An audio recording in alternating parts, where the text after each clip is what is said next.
So, good evening, everyone. Awarabash. Welcome to tonight's highly anticipated season, titled by Energy Inside the Future of Kurdistan's Oil Sector.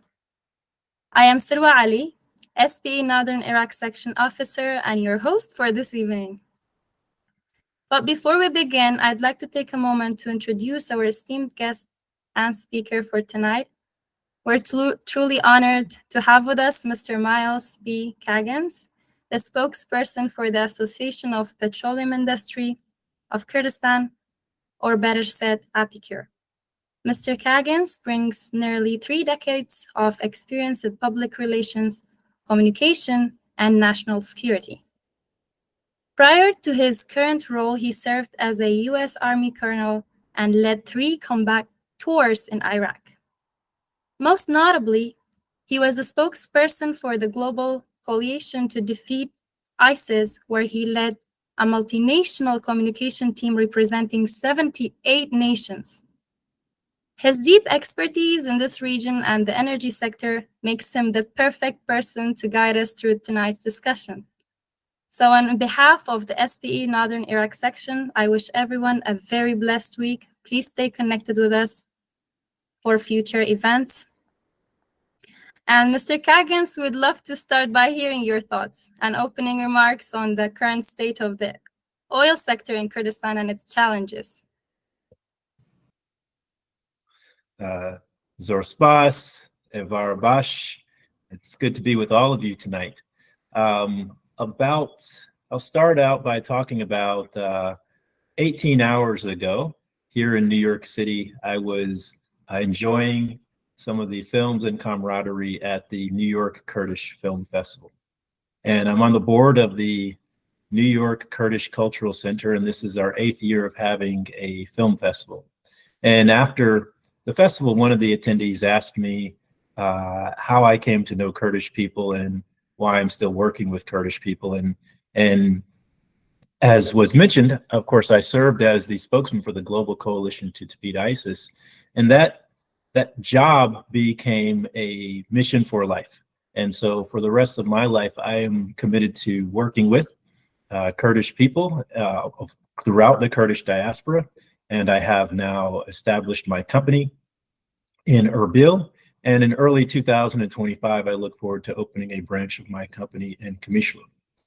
From my experiences in the military and the role that I had reaching out to media, reaching out to the local people through media, I was able to develop a relationship in people's homes. And that has led now to professional and personal opportunities that are beyond my dreams. Among them is now one of the roles that I have and my company has, and that is representing the 8 companies that are members of the Association of the Petroleum Industry of Kurdistan. Our companies have been in the region since 2005, well, some as far back as 2005. They are responsible for, at full production, at least 60% of the production of oil from Iraq's Kurdistan region. And of course, prior to March 2023, we were exporting that oil through the Iraq-Turkey pipeline. We'll talk a little bit more about that later, but I just want to say thank you for having me, Zorspas, Gelixpas, and also thank you for those who have reached out in the past 24 hours over LinkedIn and social media. I welcome to have further discussions with any of you and look forward to deepening our relationships. I'm new to the oil and gas industry, but a little less relatively new to Kurdish people, Iraqi people, and the politics of the region. And I'm going to learn just as much from you today as you might learn from me. Most of what I have shared or said before, I've said on television. My approach toward public relations and our approach at APIKUR toward public relations and government relations is to say the same things in public that we will say in private. But because we have more time today and I get to hear your questions from different perspectives, I hope to share more light on the operations of our companies. I see there's already questions in the chat of what is the impact of this on our operations, of our financials. And I know we have members who are joined today who are include students, some of the people today are members and employees of APIKUR member companies, or are working in other companies in the oil and gas sector in Iraq's Kurdistan region. And we may even have some other members of the media, or just some people who are curious about the topic. So as more join today, I welcome everybody. I look forward to your question. I would like to know your name and your affiliation before you ask your question, so we can get to know each other a little better. I will pause there. Good. As I mentioned, I'm an officer in the SPE Northern Iraq section, and I'm in my final year. So I am a senior petroleum engineering student, very dedicated about the sector and enjoying every second of it. Excellent to hear. And Yes. I appreciate you reaching out to me on WhatsApp, and you said, hey, Colonel Myles, we want to speak to you at SPE. I said, oh, okay, let's figure out a time. And thank you for being persistent in getting us this time. And look, we're talking today. It is 8 p.m. October 15th, but I hope we can do these type of updates periodically, so we can all learn from each other and build our relationships. Each of the APIKUR member companies has a relationship with the communities surrounding their production sites, and they take those relationships seriously. And I know that our companies have probably invested in scholarships for some of you who are on the call today, or you know people who've earned college scholarships from our companies. I know there have been investments in projects from schools to roads to water treatment facilities near the production sites. And the companies recognize the close relationships with local communities as important for their success, and as a core value for their operations in the region, and those that are operating in other nations are doing the same thing. So the oil and gas industry is not just about extraction of fossil fuels and making a buck. It is also the companies are very much tied into the people of the region, and we see our success as being jointly shared. And of course, you all know this, that sure, I represent 8 international oil companies, but those companies would also have a effect on 8 more Kurdish-owned companies, from trucking to janitorial services, to cafeteria and food services, local security services. It goes on and on and on and on. The Kurdistan region has been able to grow so much since 2003 because of the oil and gas sector, where now our industry is making up at least 80% of the KRG's budget, and that number is expected to grow over time. Of course, I know Prime Minister Barzani is pushing for more diversity in the industries in Iraq's Kurdistan region, and I know there have been recent big projects for energy and the dam and the dairy processing facility and poultry industry, and there's an effort to bring in more tourism. But without a doubt, the 45 billion barrels of oil that are underneath Iraq's Kurdistan will continue to sustain the economy there for decades and decades to come. Indeed, me, myself, I was very supported by the MNR and the SPE. Recently, I started my very first research in my 3rd year. They were very supportive. So we participated in a competition where diverse students were there from Qatar, from Saudi Arabia, from everywhere around the world. So I had the privilege to work amongst them. And for the upcoming month, we're also invited for APIKUR, which is in Abu Dhabi. Indeed, SPE and the MNR are very supportive of students. Yes, very true. And thank you for that insightful introduction, Mr. Caggins. Let's now dive into our discussion with our first question, that we will be exploring the impact of March 25th, 2023 shutdown of oil exports, and what it means for Kurdistan future in the oil and gas. And without further ado, Mr. Caggins, let's get started with our first question. So, Mr. Caggins, given the current context in Kurdistan, could you explain the key events or factors that led to the halt of oil export on March 25th, 2023? Were the primary reasons behind this shutdown? What are they? Yeah, prior to March 20th, 25th, 2023, there were at least 400,000 barrels of oil flowing through the Iraq-Turkey pipeline every day. At least 350,000 of those barrels were produced in Kurdistan region, with another 50,000 coming from the North Oil Company in Kirkuk. There were a legal dispute between the central government in Ankara and Turkey and Baghdad about Turkey's ability to extract resources from inside federal Iraqi territory. That went to the international courts of arbitration, and as a result of that, Turkey lost and owed Baghdad $1.5 billion. That debt between Turkey and Ankara was the first, and the arbitration was the first thing that halted the exports through the Iraq-Turkey pipeline.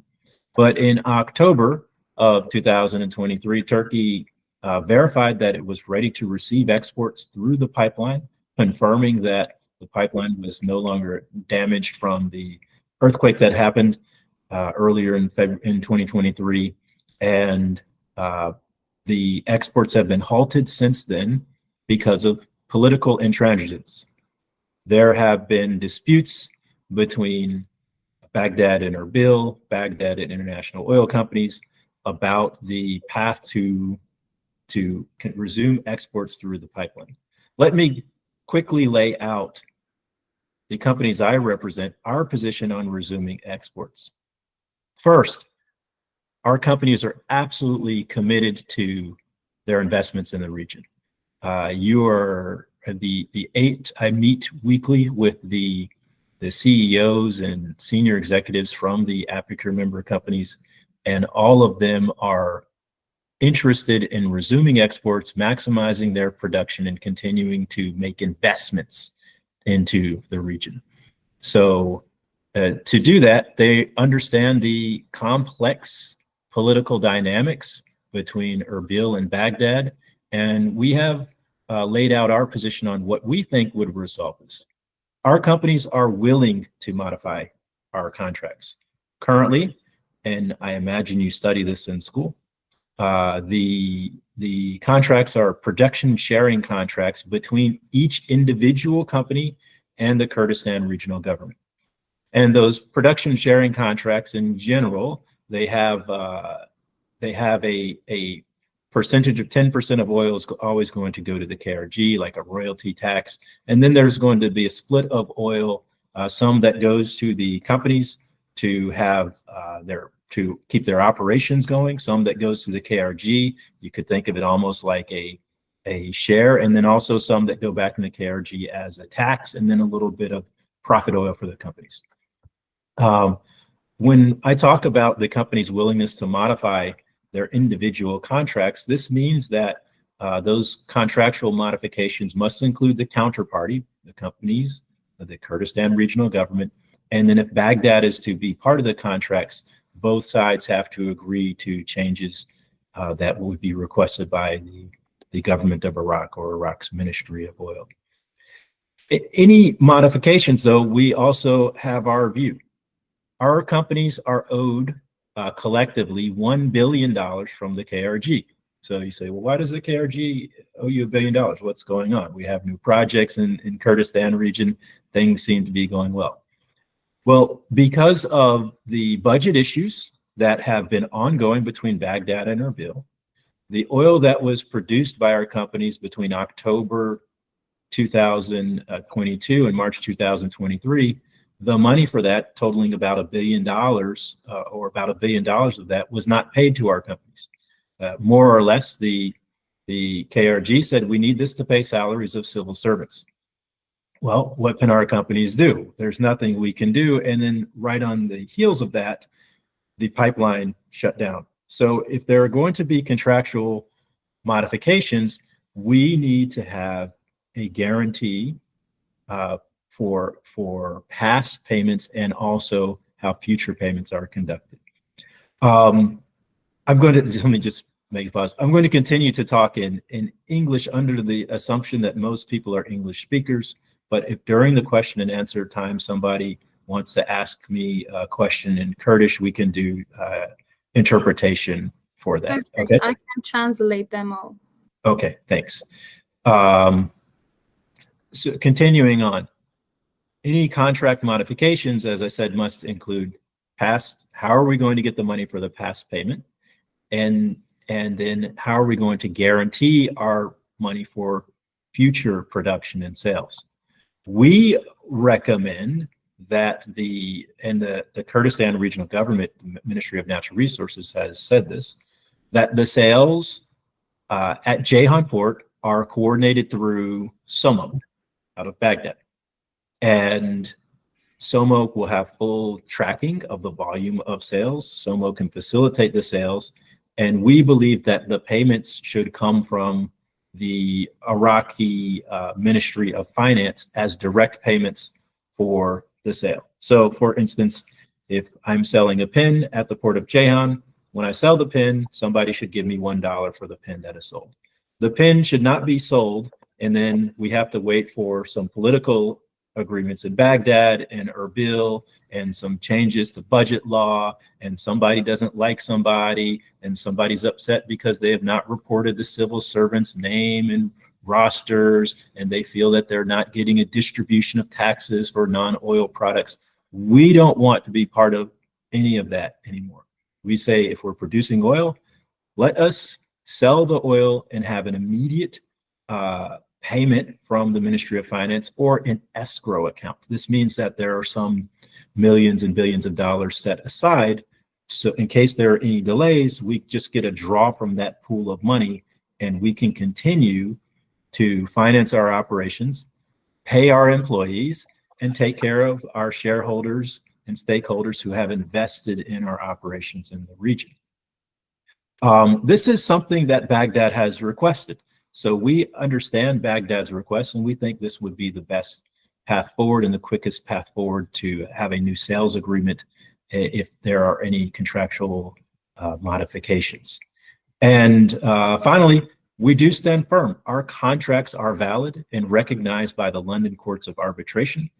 These contracts have been tested in lawsuits, and we think that sometime in the near future, those lawsuits will be resolved and it will be known to the world that our contracts are perfectly suitable, legally binding, and perhaps those contracts can just be grandfathered in and we can have a new sales agreement and get back to the business of exporting oil from Kurdistan region through the pipeline. Very understandable, Mr. Caggins. Thank you. That really paints a clear picture. Now, looking at the broader consequences of this shutdown, how has the shutdown impacted the oil industry and the development of future projects in Kurdistan? And additionally, how has it influenced oil prices and at the global market? Yeah, the oil coming from Kurdistan region is about 0.5% of the oil on the global markets. I can't speak to how the oil has impacted the price on global markets, as there are many other macro factors that are involved. But what I will say is that the path of oil export through the Iraq-Turkey pipeline gives more capability and security, both physical security and economic security for Iraq and Iraq's economy. Right now, of course, the vast majority of oil goes out through the south through Basra and Qasr, and having a northern export pipeline really cements Iraq's place as an energy leader, and an energy leader that can be an important player in the world's dynamics, not just based on volume, but based on the location of the delivery of the oil. And we all have watched the news and seen all of this ongoing Israel attacks on Gaza and the impacts that it has had on on global shipping through the Red Sea and other broader tensions between Israel and Iran. And we know that having oil that can go into the Mediterranean Sea as well as the Persian Gulf, the Arabian Gulf, is better for world oil markets and better for all of the people of Iraq. You asked about the impact on our companies and our investments. We have paused more than $400 million of investments collectively across the companies. Now, I did not know much about the oil and gas industry, but I've learned, and I have recently visited the production sites of Hunt Oil, and I visited the production sites of DNO at Tawke, and gone to the Fishkabor pipeline site and oil transfer sites. And I have learned of the importance of oil operations continuing to drill new wells, right? Obviously, the oil has a vote that's underneath that's moving around. I know we have geologists on the line too today. They can explain this much better than I can, but it's imperative that companies have continued investments to drill new wells. One of our companies has paused an investment to be able to install the systems that take the gas to inject back into the wells to reduce the flaring that is hurting the environment all across Iraq. And the standards that our companies bring in terms of environmental standards and ethics are frankly higher from the APIKUR member companies than some of the other international oil companies and some of the local Iraqi and Kurdish companies. But we need to make investments into our operations to have both the most volume and long-term viability for the blocks that our companies are drilling in, but also to have improve the environmental standards and protect the local environment and ecology of Iraq. Thank you, Mr. Caggins. As you mentioned that actions are being taken about the environment, I'm very happy and excited about it. As we are getting closer to the date of the conference I mentioned in the beginning, as students, we're going to discuss the environmental issues that we're facing right now, especially in our country, Iraq. So getting back to our questions, thank you for the explanations, of course. So Mr. Caggins, with such significant impacts on the industry, like I'm sure both of the governments and the industry bodies are working hard to address the challenges, but what are the specific requirements or, let's say, expectations of the Kurdish and Iraqi governments, and as well as the APIKUR, in addressing the current challenges facing the oil and gas sector? And just to add, like, we have seen losses. It has been said that we have seen it that due to this shutdown, the amount of losses has been 22 billion, which speaks volumes about the gravity of the situation. So for our audience, APIKUR includes major players such as Chevron, DNO, General Energy, Gulf Keystone, HKN Energy, and Shamran Petroleum. So getting back to our question, what are the expectations? Yeah, Chevron's not one of our members, but in addition to those who you mentioned, we also have Western Zagros as a member, and you mentioned DNO. MOL Group Calgary out of Hungary is one of our members. Hunt Oil from Dallas, Texas is also one of our members. And the impact we have had to, the companies have had to reduce some staff over the past 18 months, and we've had to even send home some expats. Now, you may or may not, your group may or may not know that our staff is more than 80% locally hired. And when you visit the facilities, and some of you work at these facilities, you know that there are Kurds, Yazidis, Arabs, but locally hired people who are doing everything from running security at the gate to actually doing the lab testing to determine the purity of the oil, checking the water levels in the oil, operating the machines, working in the maintenance shops, working in the food service areas. So there are locally hired people everywhere. And as I mentioned earlier, the oil service companies have been hit by the reduction in exports. Now, things shift around, right? So when you're exporting oil through the pipeline, you don't need to have as many trucks on the road. Now that we've gone to local sales, we have more trucks on the road, so that has helped the trucking industry. Let's talk a little bit more about the numbers. We calculate that there have been $21 billion lost to all parties since the halt of exports through the pipeline. We base this calculation based on about 450,000 barrels per day times however many days it has been since March 25th, 2023, times about $80 per barrel, which is around the price of the cost of a barrel on global markets. Local sales, we are selling oil for around $30 per barrel to local refineries. So the big winner currently is the local refinery, who can buy oil at half the normal price, but they can sell gasoline and diesel and other downstream products at the standard market prices, or even a little bit under, to capture more market share.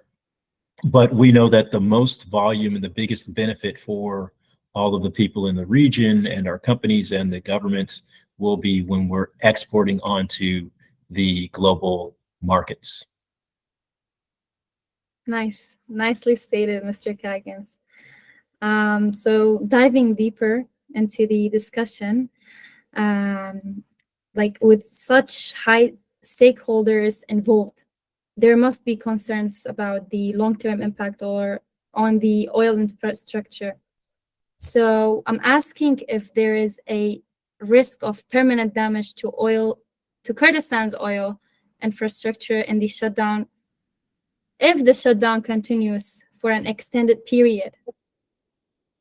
Yeah, that's a good question. And the companies have taken steps to keep their own operations ongoing. So we have not, maybe in American English, we would use the phrase mothballed. We have not shut down operations anywhere. We have reduced volume for certain companies, but we've not shut down operations. There are, you know, at the oil production sites, you have multiple processors that reduce the oil and purify it and separate the gas and the diesel, all of those machines. We have redundant machines at every location.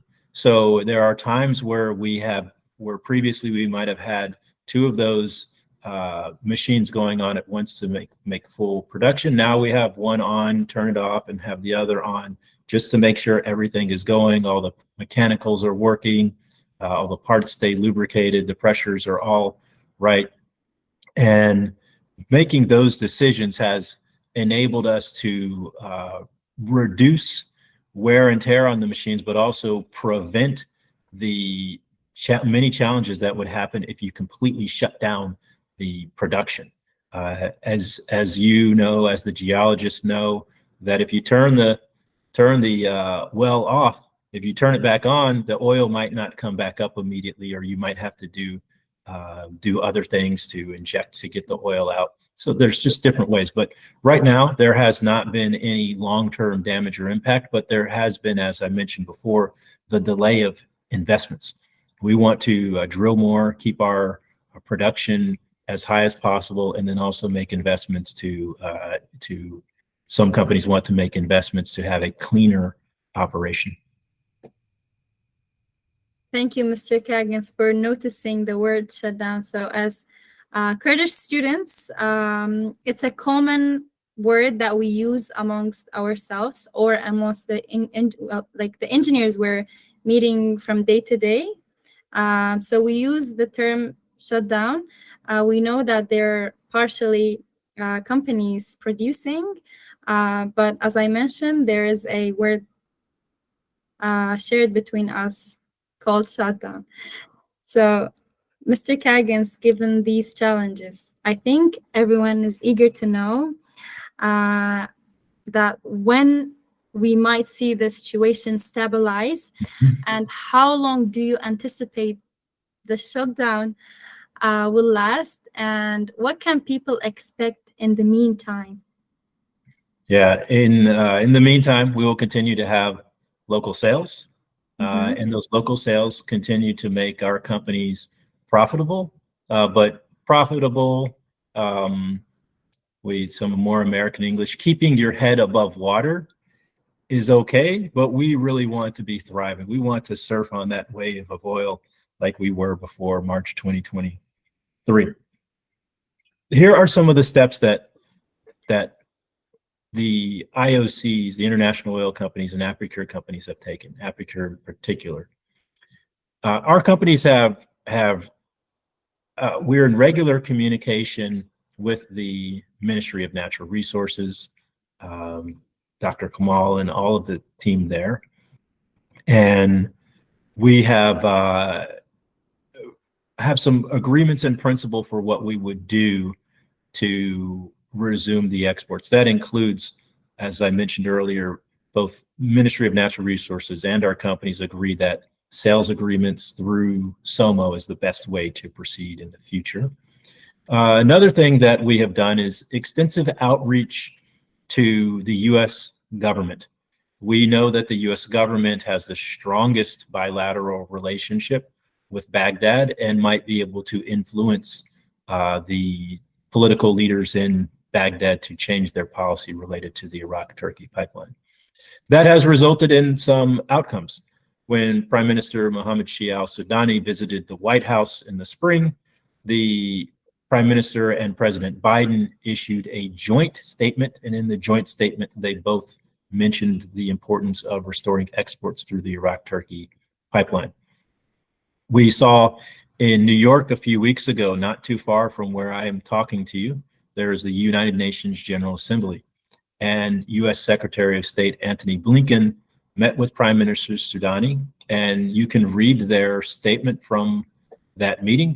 President Blinken raised the issue of the Iraq-Turkey pipeline and the importance of concluding it. Prime Minister Sudani said himself during an interview on Bloomberg television that it is mumkin, he said, possible to restore exports through the pipeline by the end of the year. Now, mumkin, inshallah, we have not seen action, and that's what we are asking for from Baghdad central government. We want action. We've heard the Prime Minister say it. We've heard the Minister of Oil say that they want the pipeline restored. We've heard Fuad Hussein say that they want the oil back through the pipeline. There was a group of parliament officials from the Finance Committee who said this is important. But now we're waiting. We need to see agreements. We need to see something on paper. If Baghdad is serious, they can put proposals on paper. Let us look at these proposals, and then our lawyers and executives can decide if these are agreeable. But it's up to Baghdad to do this. The oil companies do not have enough wasta to make new agreements and get the governments to sign. The Kurdistan regional government does not have enough wasta to force Baghdad to do something.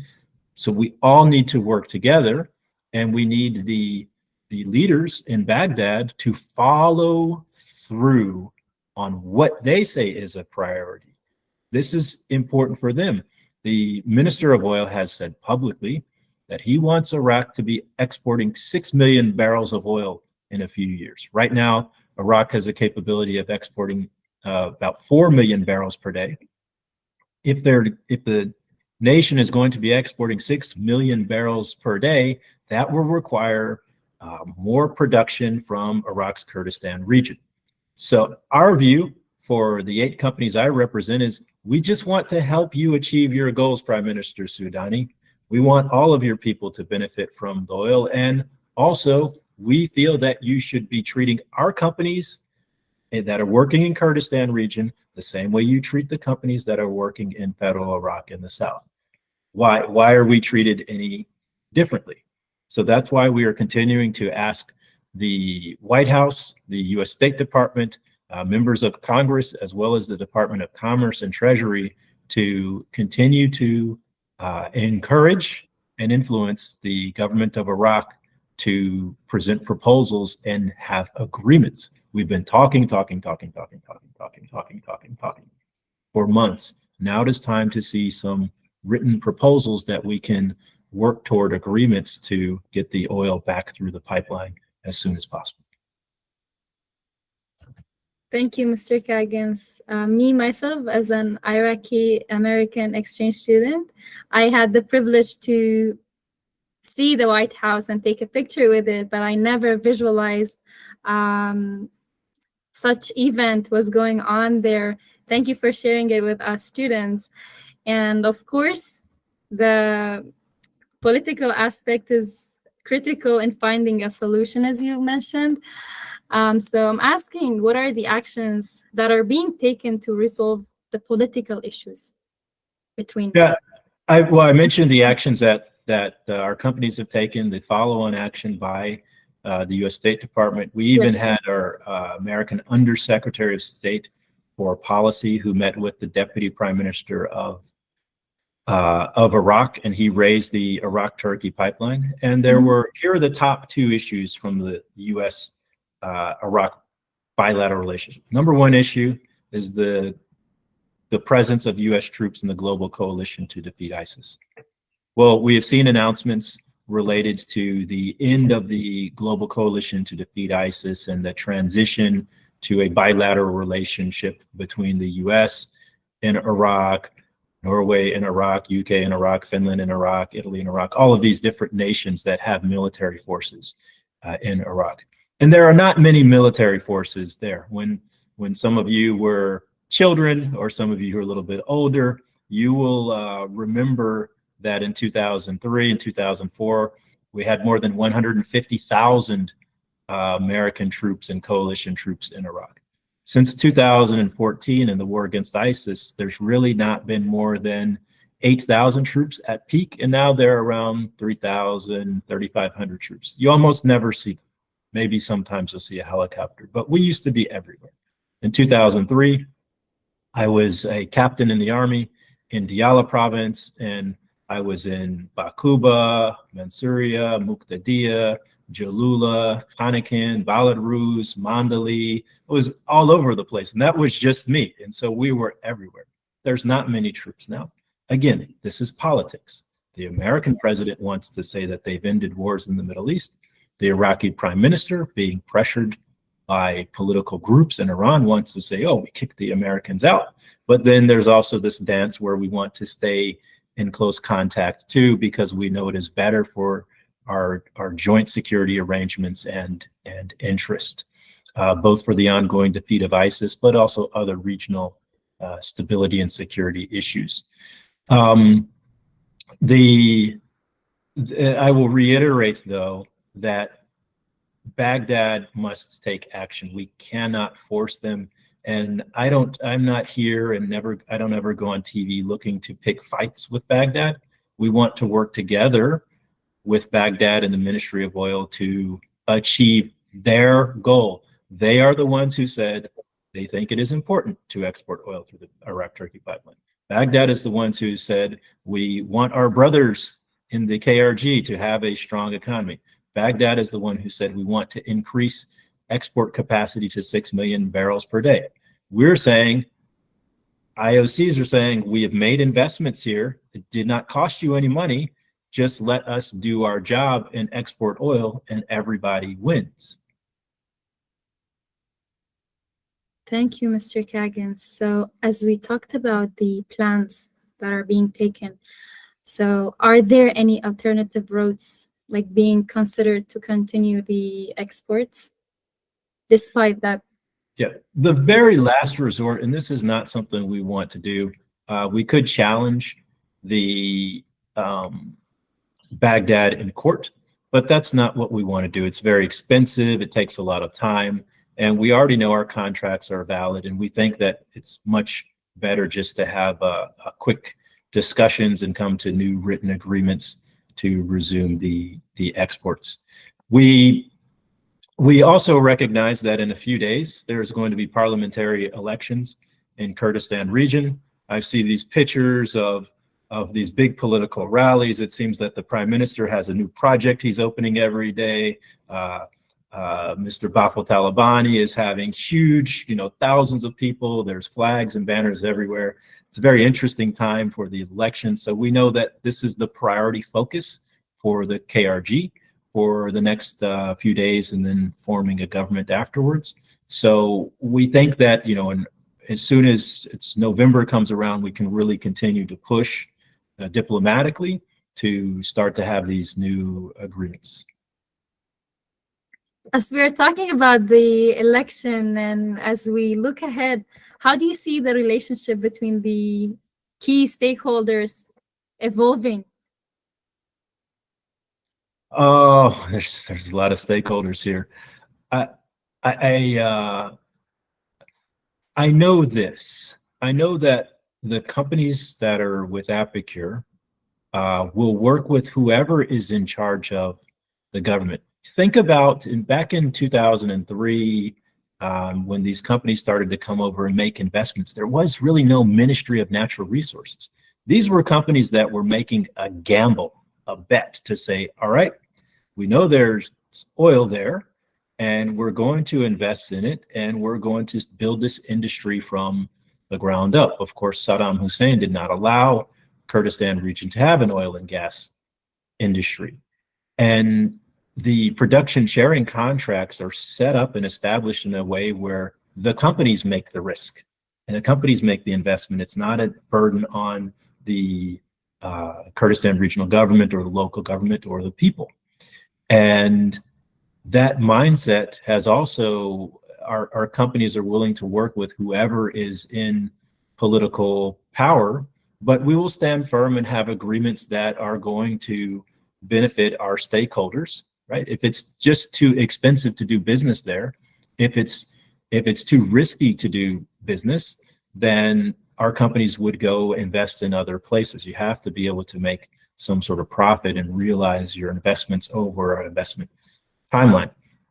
We also know that this ongoing impasse, the halt of exports, is deterring. It is scaring some other investors in Iraq's oil and gas industry because they wonder if their contracts will be honored. And look, it is already a little bit more difficult to do business in Iraq than other places because the banking is not regular. It's not part of the international system as well. So we have to do things sometimes like paying people in, big boxes of cash or dinar, which can be more complex than doing business in the United States or Canada or Norway or other nations that our companies are working in. Thank you, Mr. Myles. I'd like to take some audience's questions. Please. So, are you able to see the questions? Let me open the chat here. Mm-hmm. Let's scroll down. You can just read the questions. I can see them, yes. Perfect. Okay, let me see here. So we I'm have down here. Let me just scan them. Okay, so Mohammed Shakir, I have answered your questions. Long-term future, but I'll answer the long-term future. Kak Mohammed, we see the long-term future as being bright. There is more potential long-term, and we think we will get past these purely political disputes related to the pipeline. Ultimately, let's be very frank. The people who are leading the oil and gas industry, the people who lead politics in Iraq, these are people who like to have as much money as possible coming in, okay? There's a little bit of difference of how things work. People in the American politics sometimes like power, and of course there's money associated with that, but they're not typically not personally getting rich. The President of the United States of America makes $400,000 a year, okay? When I was a colonel in the U.S. Army, I made about $150,000 a year. People in the American government do not get wealthy in the American government. And there are a lot of ethics rules where if you try to take bribes and have businesses that are influenced by your job, you can get in trouble and go to jail. It's different in the region where you live. That is a reality. And that is one of the reasons why we think people will want to make more money in the region long term, and that they'll get the exports going again. I'm just keeping it very honest with you. Okay, I travel to the region. I have friends from the region. I study this for work I do in a think tank. All right. I could see how friendly you were with locals when you traveled here. How friendly am I with locals when I travel there? Yes, we saw posts of you. I have, I'll talk a little bit about my personal travels. Just this year, I have been to Halabja. Mayor Nuksha invited me, and I went to Halabja. I had lunch with Kakubad Talabani, and we had great kebabs there. I'll go back some other time and visit the Haram area. I brought back some of the honey, this honey from the bees in the mountains, this pure honey. Not the honey, sometimes in the bazaar, they mix the honey with sugar and other stuff. This is the pure honey. I brought some of that back here to the United States. I have had lunch at a family home in Chomam, and I've gone to Chomam and seen the streams and talked to Bedouins. There are people who are the traveling, sheep herders who are there in Chomam. I have been to Soran. I have friends in Soran. I have been many times to the Hook to eat at the restaurant on the hill with the I Love the Hook sign, but also to go to family homes of my friend Sidki and Walid. I have been in homes of friends and business partners all around Erbil. I was invited, and it's very honor for me to attend one of the memorial mourning ceremonies for Kak Peshwa Dazai, who was killed by the missile attack from Iran. I have friends in Zako. I was in Zako with my friend Captain Sarbast, who runs the Asaish there, and eating with his family and talking to his father and going to the bazaar and going shopping and all kinds of places in between. So I meet with people who are from students to old citizens. I meet political people like Sheikh Jafar, political people like the Prime Minister. Also, I have Peshmerga friends too. So just all kinds of friends with Kurdish people in Bashur. But I also have friends and business partners in Rojava. I was 6 weeks ago. I went to Kamishlo, Hasaka, and Amuda. And I will return to Syria maybe later this year or next year as I'm establishing business there. And I have friends from Rojalat and Bakur who are here in the United States. So I try to stay politically neutral and have friends from all different parts of Kurdistan. I love kebabs, I love dolma, I love kafta, and chai with lots of sugar. 3/4 sugar, 1/4 tea for me. That's how I like to have my chai. I love how I love the hospitality of the Kurdish people here, and I'm happy that they invited you and you spent a very good time here. And we're looking forward to have you here in Erbil as SP Northern Section. And we're also very famous for our pomegranate syrup, if you know that. And yes, of course. Yes, I wish you visit soon. I may come in November. I'm waiting. Maybe the American University of Kurdistan will invite me to the Middle East Peace and Security Forum in November. And if I get an invitation, I will be there. Absolutely. Let me go through some of the questions in the chat. I see we have a couple of hands raised. I have at least 30 minutes with you, so I'll try to do as many as I can. I know it's getting later there. If somebody has to go, Hafiz, Shavbash, thank you for coming. If you have to go and go to sleep now. But for those who will stay, I have some more time. Abdullah Ahmed says, The Ministry of Natural Resources said that they've cut production by 140,000 barrels per day in September because of OPEC cuts. Is this true? And I will say to you, Abdullah, if the Ministry of Natural Resources says it's true, I will tell you that it is true because they said it's true, so you should ask them additional questions.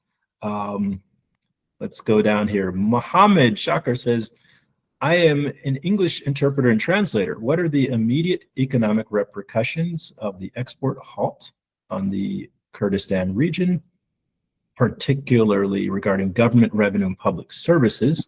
I cannot speak to the public services aspect, but I will just one more time briefly mention, as a person who cares about people in the region and I care about the principles of good governance and democracy, it's very disappointing to see that about every month or 2 months, we end up where civil servants in Kurdistan region are not paid.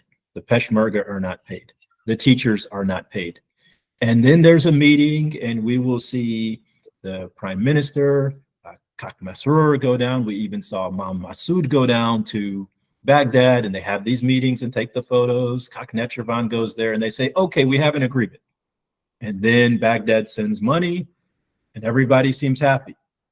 1 month, 2 months later, we're in the same situation. The same situation.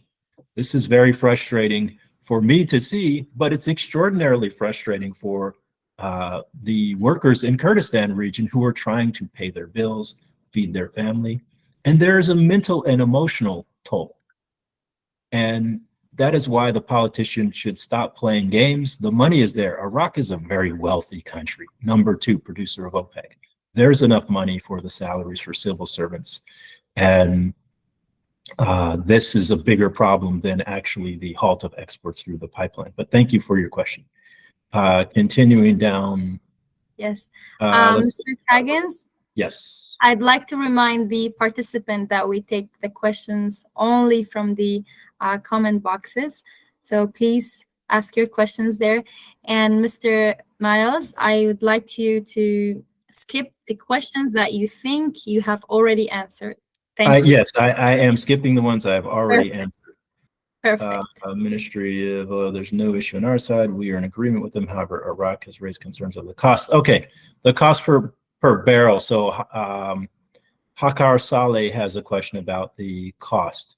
There was a study done by Deloitte. Deloitte is an international accounting advising firm, and they researched the cost of production per barrel across the oil and gas sector in Iraq. And in the Kurdistan region, it cost about $20 to produce a barrel of oil. The central government of Baghdad was proposing that the companies would be paid only $6 of that $6.85 of that production, and we should be happy with that. Well, that's not good enough for us. So that is why you've heard a lot of back and forth about these cost issues. But I ask you this, go to the Google, look and see if this has actually ever been proposed on paper. Nothing has ever been put on paper. Maybe if the central government, again, I'm just holding up a paper just for dramatic effect, maybe if they put, we will only compensate you $6 per barrel, then our companies could look at it, we could calculate it, maybe we signed the agreement, but we've not seen anything on paper. So we think that this is just another excuse for not having the pipeline reopen. Of course, all of the petroleum engineers and geologists on the line will explain that it is more difficult to extract oil from Kurdistan region. It's more difficult to get it out of the mountains than it is on these well-developed oil fields down in the south, where it's just drilling for oil right there in the sand. It's very flat. The infrastructure is already there. So it does actually cost more. But I'll let you experts explain that better than I can explain that. Okay, Naurar says, oh, #1 in your class, Piroza, Narwa Ezat Jalil. Alf Mabruk, given the challenges of the director consider timeline. No timeline, I talked about that. I answered Abdallah's question. Mustafa wonders, is there a certificate for attendance? Maybe Sarah will answer that. Thank you for your time. Yasar Al-Maliki. Gulf analyst at Myles. We have journalists on. You said M&R agrees to a sales agreement that would see the IOCs paid either directly via escrow by the Ministry of Finance. What about the KRG's shares of proceeds in such a case?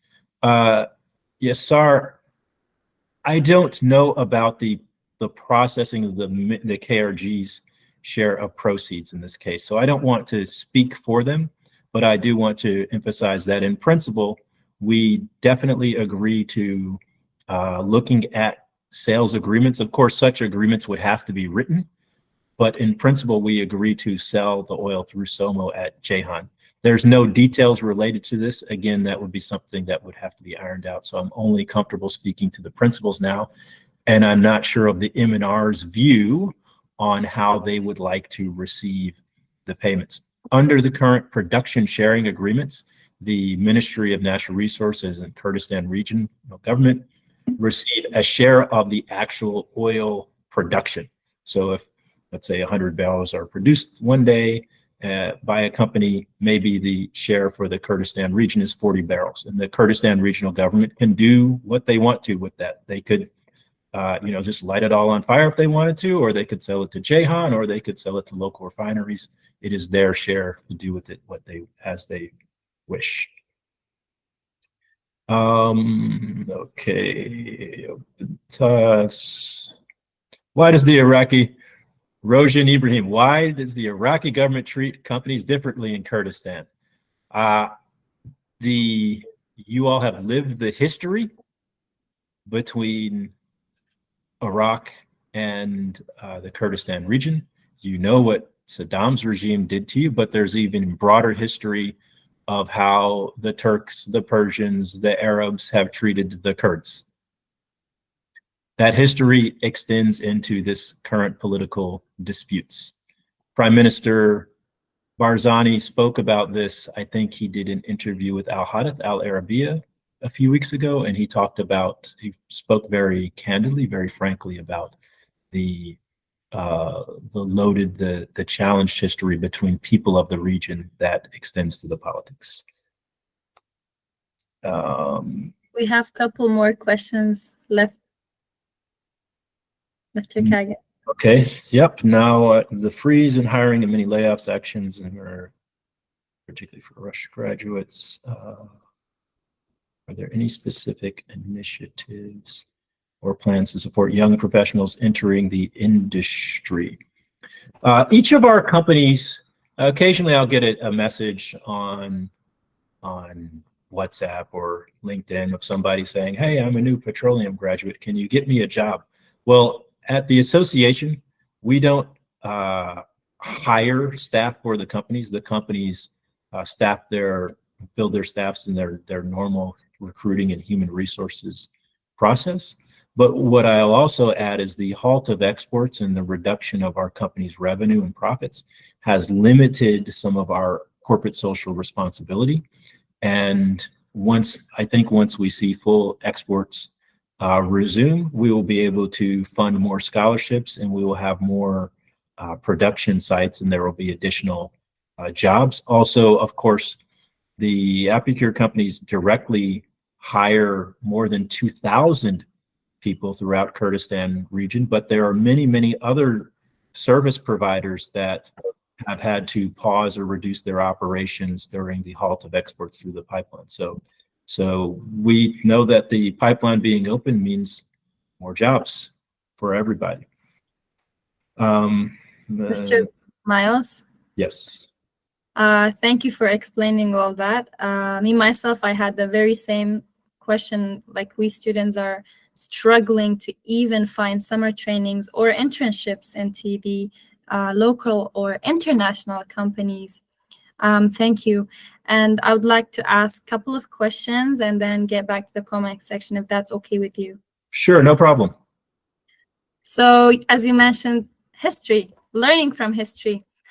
Every situation has their own lessons to be learned, right? So what are the lessons that can be learned from the previous situation in Kurdistan or other regions to avoid or overcome in the future? The lessons to be learned from this are, there's a few of them. One lesson is related to democracy and the purpose of government. And maybe not even democracy, because you can have less democratic nations, including UAE, including Saudi Arabia, that have extraordinarily profitable oil and gas industries. But the leaders in Iraq have chosen to make decisions that puts power and politics over the people. And this is, first I want to be very clear. I'm not speaking as a representative of APIKUR here, okay? So I know we have a journalist on the line, and I don't want to do, oh, APIKUR spokesman says that Iraqi government sucks. Don't cite me. You can cite the World Corruption Index. You can cite the World Press Freedom Index. Understandable. Okay, you can cite reports from the U.S. State Department, the Human Rights Watch, the United Nations, that there is a high amount of corruption in Iraq, and as a result of that, there is not the investments that need to be made in infrastructure and services for the people.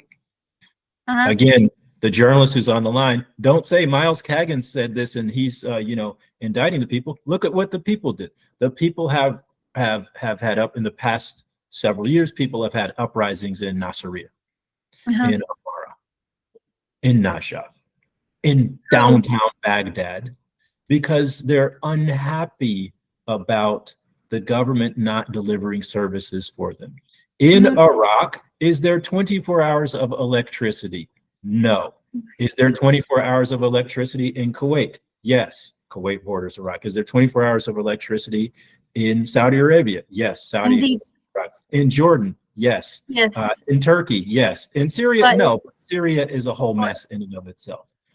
All these nations, we have so many lights here in New York City, 24 hours a day. This is what Iraq needs. So you asked, what is the lessons to learn? And I know I'm not talking about oil industry. What I'm talking about is a government that's committed to providing services for people, including making money for people. Saudi Arabia, Qatar, UAE, they are making money from oil and giving service to people. Indeed, Mr. Myles. For the journalists here, we do not want to go deep in politics. What we are looking for is to discuss the situation that is going on in my region, Kurdistan. So please keep your comments mindful. And as we draw this insightful conversation to a close, Mr. Caggins, I'd love to give you the final word. So as we conclude our discussion, what message you like to convey to stakeholders regarding the future of the oil and gas sector in Kurdistan in light of the current challenges? Yeah, I think the future is bright. This Iraq and the Kurdistan region has grown from from a place of oppression, from bombings, from gassings, to now a place where there is extraordinary potential, and that potential is based on the success of the oil and gas industry. The leadership in the region has put out some very bold initiatives related to energy and attracting foreign investments to the region. And I think as we see more and more of those initiatives coming online, including trying to establish a banking system, encouraging people to use automatic teller machines, and if there are more investments in everything from agriculture to healthcare to the economy, then Kurdistan region and Iraq will be brought even more into the international community. The dream would be that someday, if you are sitting in your home in Amadi or your home in Chamchamal, You can go on an app on your phone and order something from Amazon, and it comes to your home in 24 or 48 hours, just like it would come to my home in New York. But also, if you are making something, if you have a product that you are making in APIKUR, or a product that you're making in Halabja, that product can go out and be exported to the world. For young people, many of you are students. I see a future, and I'd love to see a future where people understand that the distinct nature of the Kurdistan region, the extraordinarily great pool of intellectual talent, discipline, and drive, and that there should be, the region should be a service provider for technology. In the same way, so many Western companies outsource work to people in India and Ukraine in the technology industry. They should be doing this in Iraq's Kurdistan region. Iraq has a lot of energy, and Kurdistan region has a lot of energy. This should be, Kurdistan region should be a place where there are data centers and the GPU supercomputers that are required for artificial intelligence processing. Why not Kurdistan region, right? Why should this be in places, only in places like India, Ukraine, and other locations? This should also be in Iraq and Iraq's Kurdistan region too. I've had the good fortune of meeting with students from University of Kurdistan Hawler, AUIS, AUK, and other academic institutions, and I know that you all are top tier, no doubt, top tier, and we should have more exchanges. I hope that our nation, America, recently added United Arab Emirates, I think, in Qatar, to this special kind of passport where you can come and go almost like people from the European Union. It should be the same way too. We have, unfortunately, the American government sort of sees Iraq as this place that is likely to have more terrorists, and therefore there are much more strict rules related to immigration, even for cultural and student visas. And we need to take a relook at that and recognize the talents that are there in Iraq and Iraq's Kurdistan region. And yes, there can be background screening and scrutiny, but there should not be a closed door. And we need to have you all participate in the global economy so it can grow the economy in the region, and that will lead to more security and more stability, and the world will benefit. Indeed, as for myself, I've done the same. I've been continuously reaching out to programs, finding programs. So far, I have participated in 3 of them, where each one of them were for exchange student and international students. But it's really hard. On behalf of every student I'm speaking, it's really hard to find them. I'm guiding students as a senior student to reach out to them to for themselves, because they're not coming to you or hold your hand and taking you there or getting you there. You have to get there yourself. By saying that, I don't mean that they're not helpful or anything, but indeed they are not reaching out to you. You have to reach out for them yourselves. So I think it gets better, as Mr. Myles mentioned. I see a very clear vision for those students, and reach out to me if there is anything, or to reach out to experts if you have any questions. This hopelessness will end, hopefully, as Mr. Myles went deeply into it. So thank you so much, Mr. Myles. If you want to take a couple of comments, please take them.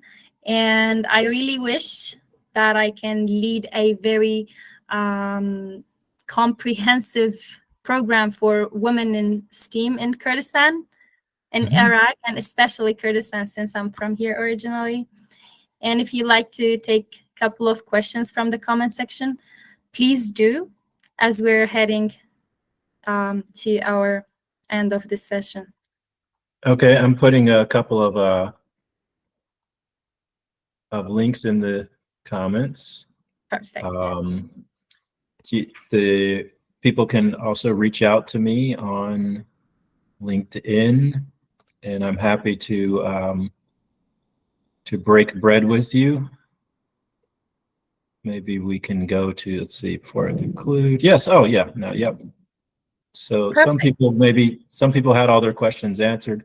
If anybody else has any more questions, they can even go on video as long as they finish their question with a question mark. I know sometimes people want to talk and talk and talk and talk, but happy to have them. Feel free to reach out to me.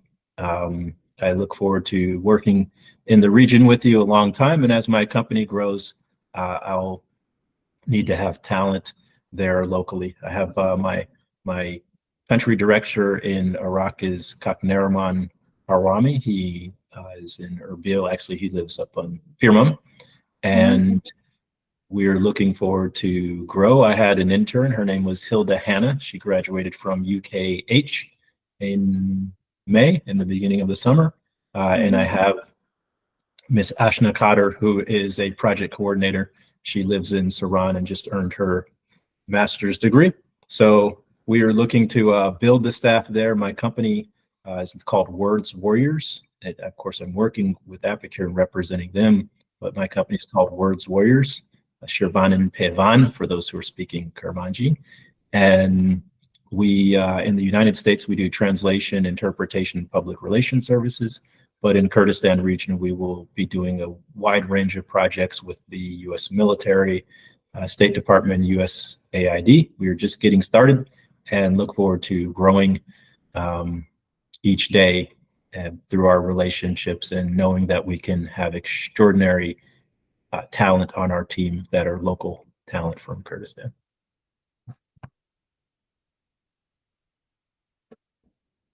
Thank you so much, Mr. Myles, for sharing your deep insights, of course, and knowledge with us tonight. So deeply, the information you have provided is very invaluable to everyone here, especially me. And to our audience, thank you for your participations and for staying engaged throughout the season. I hope we've all gained a clear understanding of the situation and what lies ahead for Kurdistan's oil sector in the future. And on behalf of the SPE Northern Iraq section, I wish everyone a very great week ahead. And please stay connected with us for future events. And let's continue fostering knowledge and innovation in the energy sector in Kurdistan, Iraq. Thank you.